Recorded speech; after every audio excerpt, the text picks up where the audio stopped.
नमस्कार दोस्तों। भारत ने एक बार फिर पाकिस्तान को उसकी नापाक हरकत के लिए कड़ी फटकार लगा दी। सो गाइस, ये फटकार केवल अकेले में नहीं, किसी कोने या खोपचे में नहीं, बल्कि एक बहुत बड़ी बैठक में लगाई है।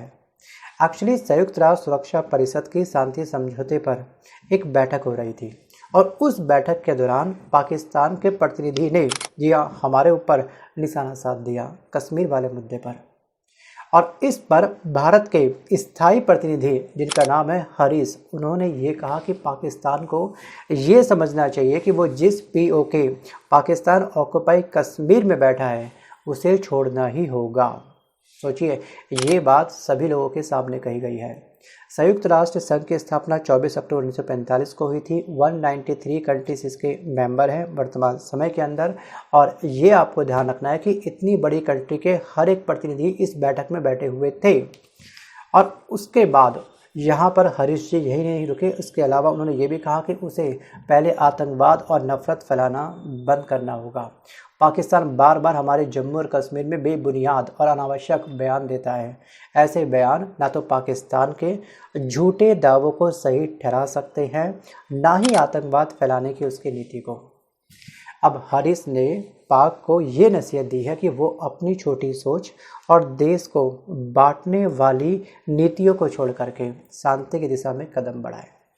एक्चुअली यहाँ पर पाकिस्तान के ना अपनी खुद की लंका लगी पड़ी है। आपने देखा होगा किस तरह से बलूचिस्तान प्रांत ही वहाँ की आम जनता ही बागी बन चुकी है। एक आर्मी अलग से इस प्रांत के अंदर तैयार हो चुकी है जो लंबे समय से संघर्ष कर रही है अपने सेपरेट राष्ट्र को लेकर के। बलूचिस्तान लिबरल आर्मी, आपको याद होगा किस तरह से इन्होंने भी कुछ समय पहले ट्रेन को हाईजैक कर लिया।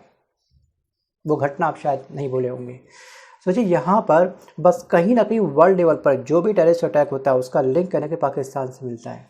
तो गाइस, पाकिस्तान का पूरा फोकस केवल क्या है? आतंकवाद फैलाना। बाकी इसमें आपकी क्या राय है? आप वीडियो को पॉज करके मुझे कमेंट जरूर करिएगा। अब यहाँ पर इन्होंने आगे ये भी बोला कि जम्मू कश्मीर भारत का अभिन्न अंग है और हमेशा रहेगा। और बता दें दोस्तों कि ये जो बैठक हुई थी, ये जो संयुक्त राष्ट्र सुरक्षा परिषद की शांति की जो बैठक हुई थी, इस बैठक के अंतर्गत शांति अभियानों की प्रभाव क्षमता बढ़ाने पर चर्चा करने के लिए ये बैठक आयोजित की गई थी। लेकिन इसमें जो पाकिस्तान के प्रतिनिधि थे उन्होंने आओ देखा ना ताओ, उनको लगा कि वास्तविक रूप से इनको किसी अन्य सभी कंट्रियों का एक सपोर्ट मिल जाएगा, तो क्यों ना हम लोग एक ऐसा मुद्दा उठा करके हम इंडिया की छवि खराब करें। लेकिन कहीं ना कहीं इन्होंने अपने पैर पर खुद कुल्हाड़ी दे मारी, क्योंकि हरीश जी लगातार नॉन स्टॉप बोलते गए और पाकिस्तान को फटकार लगाते रहे। दोस्तों, एक कहावत है कि खिसियाई बिल्ली खंभा नोचे, या फिर आपने कहावत सुनी होगी कि समुद्र में रहना है तो मगर से बैर नहीं करना चाहिए। और दोस्तों, ये दोनों ही कहावत इस समय पाकिस्तान के ऊपर बिल्कुल फिट बैठ रही है। एक्चुअली पिछले कुछ वर्षों से जो पाकिस्तान है वो ब्रिक्स में एंट्री के लिए काफ़ी उतावला हो रहा है। नवंबर मंथ में हमारा ब्रिक्स समिट हुआ था और वर्तमान में ब्रिक्स के अंदर 10 देश शामिल हैं। और ये जो पाकिस्तान है लगातार चीन के जरिए हमारे ब्रिक्स संगठन के तमाम देशों के अंदर 10 देशों के अंदर जी एक सिफारिश लगा रहा है कि मुझे भी प्लीज़ ब्रिक्स में ठीक है जगह दे दो, मैं भी इसका मेंबर बनना चाहता हूँ वगैरह वगैरह। हालांकि इस बार उसे पाकिस्तान को ज़्यादा खास सफलता नहीं मिली है और ब्रिक्स का सदस्य बनने से पाकिस्तान को बहुत अधिक फायदा होगा। और जो ब्रिक्स संगठन में शामिल हैं ये उसी देश से बैर ले रहा है, मतलब कि हम इंडिया से। और इंडिया की छवि खराब करने का पूरा अच्छे से ये प्रयास भी करता है जब भी इसको मौका मिलता है। सोचिए, संयुक्त राष्ट्र संघ की सुरक्षा परिषद की बैठक के अंदर जो बैठक हुई है उसमें 193 देशों के प्रतिनिधि शामिल हैं। उन सबके सामने ये कश्मीर का मुद्दा उठा रहा है, मतलब कि एक तो गलती, ऊपर से सीनाजोरी ये कर रहा है पाकिस्तान। और इसको लगा कि इंडिया की छवि हम खराब कर देंगे, काफ़ी अच्छा मौका, चलो स्टार्ट हो जाए। और एक तरफ इसकी मंशा है कि मुझे ब्रिक्स में प्लीज़ आप लोग रख लीजिएगा, शामिल कर लीजिए, मेंबर बना लीजिएगा ब्रिक्स का। एक्चुअली यहाँ पे कहीं ना कहीं ना पाकिस्तान अपना उल्लू सीधा करेगा। कैसे? थोड़ा सा इस बात को हम डेप्थ में समझते हैं। और इसने कहीं ना कहीं दोस्तों ये जो मुद्दा उठाया है ना इस बैठक के अंदर, पाकिस्तान ने खुद अपने पैर पर कुल्हाड़ी मारी है। एक्चुअली इसको मिलेगा आर्थिक सहयोग अगर ये ब्रिक्स देश में शामिल होता है तो, क्योंकि पाकिस्तान का जो काम है ना वो कर्ज की रकम पर चल रहा है लगातार। IMF ने अपने हाथ खड़े कर दिए है, भैया अब हमसे ना हो पाएगा क्योंकि तुम वापस जो कर्ज ले रहे हो वो दे ही नहीं पाओगे। आपकी हालत काफ़ी खस्ता है क्योंकि आपका मैक्सिमम फोकस अपने देश के विकास को लेकर नहीं, केवल आतंकवाद के विकास को लेकर के हो रहा है। शायद 2023 और 24 में जो पाकिस्तान है उसकी ग्रोथ केवल 2% रही है सोचिए 2% ग्रोथ ओनली। और कुल जीडीपी के मुकाबले कर्ज करीब इसके पास 75% है। जो पाकिस्तान की पूरी जीडीपी है ना, केवल 75% क्या है इसके पास, इतना बड़ा कर्ज छुपा हुआ है। और ब्रिक्स का साथी बनने से पाकिस्तान को अपनी इकॉनमी को उबारने में हेल्प मिलेगी, क्योंकि बाकी जो 10 देश हैं अगर हम इसको शामिल कर लेते हैं तो बाकी 10 देश क्या करेंगे, इसकी अर्थव्यवस्था को बूस्ट करने को लेकर के इसके देश के अंदर अपने अपने जो प्लांट हैं वो स्थापित करेंगे। जीडीपी क्या पता ग्रो कर जाए। लेकिन कोई भी देश ना इस समय पाकिस्तान के लेकर के हर देश के अंदर बहुत बड़ा क्वेश्चन मार्क बना हुआ है।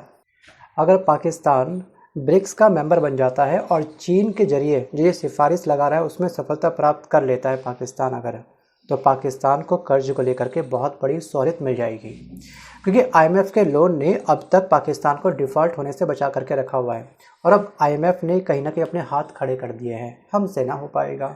लेकिन इस लोन के साथ में जो आईएमएफ लोन देता है उस लोन में काफ़ी सारी कड़ी शर्तें होती हैं, रूल्स रेगुलेशंस होते हैं, और कम समय के लिए आईएमएफ लोन प्रोवाइड करता है, कर्ज प्रोवाइड करता है।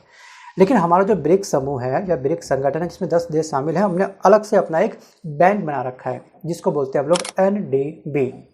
और ये जो बैंक है ये तमाम हमारे इस समूह में जितने भी देश शामिल हैं उनको कम शर्तों पर लंबे समय के लिए कम ब्याज दर पर जी हाँ कर्ज प्रोवाइड करता है, लोन प्रोवाइड करता है। और जैसे ही पाकिस्तान अगर ब्रिक्स संगठन में शामिल हो जाता है सबसे पहला काम ये यही करेगा, लोन लेने का। और यहाँ पर इस पाकिस्तान को सच कहूँ सबसे बड़ी ज़रूरत है इंडिया की।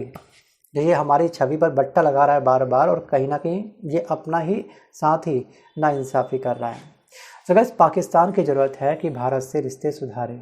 दोनों देश इस समय सार्क और एससीओ में भी शामिल हैं, लेकिन ब्रिक्स का प्रभाव सबसे अधिक है, क्योंकि यहाँ पर पूरे वर्ल्ड के अंदर जो पूरी जीडीपी तैयार होती है उसमें इन 10 देशों का जो ब्रिक्स संगठन में शामिल है उनका योगदान 37% है। सोचिए जो हमारा G7 देश है, जो संगठन है हमारा जिसमें आपके 7 देश शामिल हैं, उनका योगदान पूरे वर्ल्ड की जीडीपी के अंदर मात्र 30% है। सोचिए ब्रिक्स 37, G7 30%। तो इस समय कहीं ना कहीं वर्ल्ड की इकोनॉमी में भी हमारा बहुत बड़ा योगदान है और पाकिस्तान इस संगठन का इस्तेमाल भारत के साथ रिश्तों में बैलेंस बनाने के लिए कर सकता है। और अगर ये कहीं ना कहीं शामिल हो गया तो ये अपना लगातार उल्लू सीधा करते रहेगा। और कहीं ना कहीं यहाँ पर जो ब्रिक्स में चाइना शामिल है हमारे इस संगठन के अंदर, और चाइना का झुकाव कहीं ना कहीं पाकिस्तान की तरफ रहा है। क्यों? क्योंकि लगातार जो मैक्सिमम इंपोर्ट करता है वेपन्स का, हथियारों का, जी हाँ चाइना पाकिस्तान को भेजता है। कुछ समय पहले, जी हाँ अभी चंद हफ्तों पहले भी एक इनकी डील हुई है।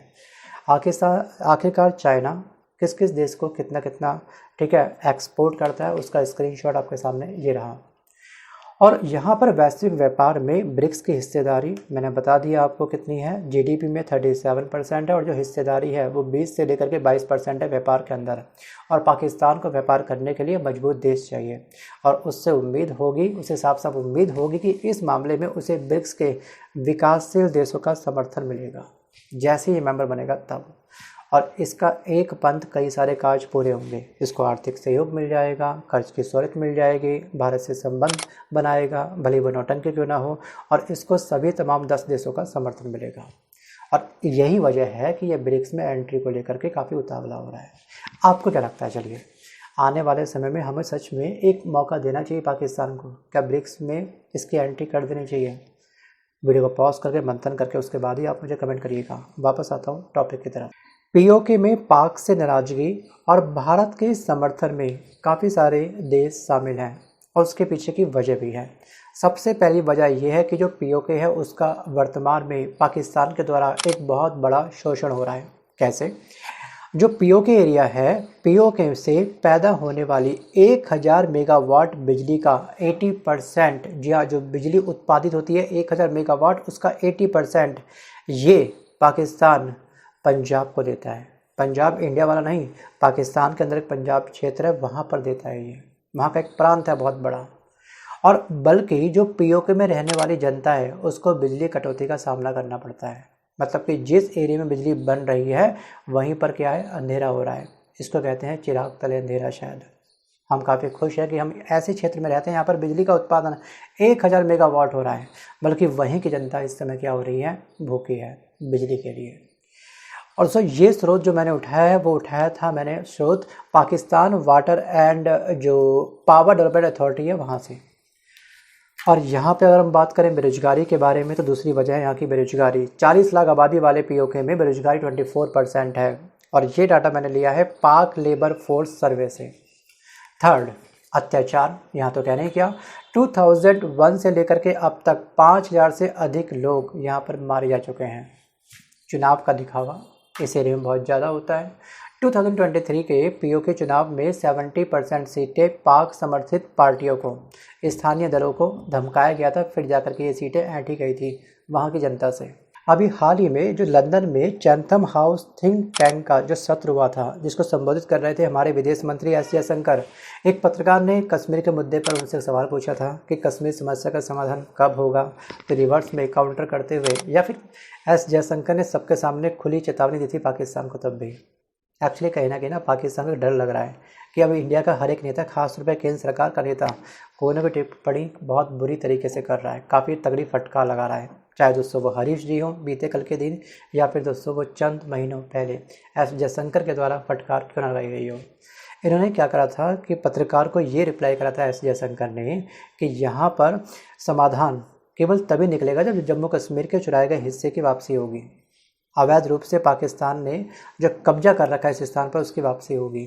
और ये याद रखना चाहिए कि 22 फरवरी 1994 को, जी हाँ 22 फरवरी 1994 को भारत की संसद में सर्वसम्मति से प्रस्ताव पारित किया गया था, जिसमें दोहराया गया था कि पाक अधिकृत कश्मीर भारत का अभिन्न अंग था और रहेगा।